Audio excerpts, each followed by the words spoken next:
People think of Brahms as a stodgy old man with a big beard and a big belly, and we've all come to accept that his music be played in this way. But this simply wasn't the case.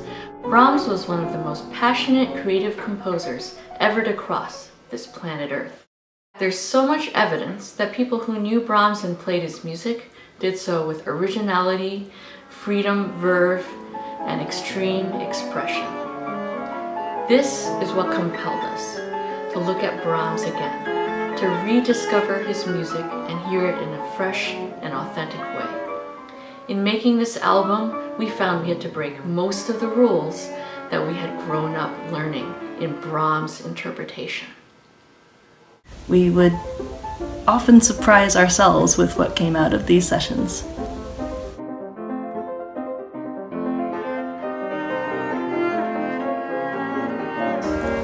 So what's exciting about applying historical performance practice ideas to Brahms is he lived just late enough that some of his most trusted colleagues made recordings and we can hear what they sounded like. But he's early enough that those recordings are still in a style recognizably different from anything you would be taught in a conservatory, and in some ways different from what you'd be allowed to do in a conservatory. You notice a lot of freedom, especially with regard to timing, with regard to sliding for the strings and portamento. For pianos, there would be a lot more of arpeggiating, playing the hands unevenly. I think you'd actually get into a lot of trouble trying to play like this in a conservatory. The 1867 Streicher piano, identical to the one Brahms had, has a golden, rich tone.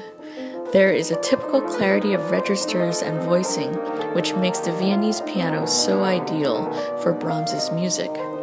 I couldn't have asked for a more inspiring and appropriate instrument for the solo piano pieces Opus 76, as well as the cello sonatas. So in 2014, I got the chance to collaborate with Clive Brown and Neil Paris da Costa on an edition of the Brahms Cello Sonatas for Bärenreiter, which is famous for being what's called an Urtext, where you put exactly what the composer wrote. This is kind of a post-Urtext in that it brings in not just what Brahms wrote, but a lot of the assumptions he might have had about good playing. It was a huge amount of work and it had a really profound effect on my playing.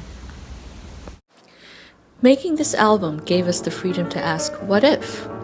What if we imitated the playing style of Brahms and his contemporaries? I imitated over and over, like a student copying her teacher, certain pieces of Brahms' Opus 76, played by Itelka Freund, Ilona Eibenschutz, and Alfred Grunfeld. I noted the exact notes they held longer, timing of phrases, the moments they chose to break chords.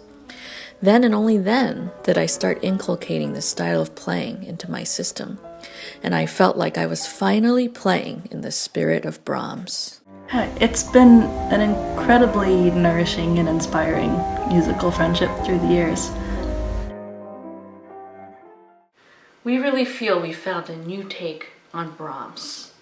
Your financial support will help us cover everything from recording engineering costs, editing and mastering, to CD design and physical production of the album. We hope you'll join us in rediscovering Brahms.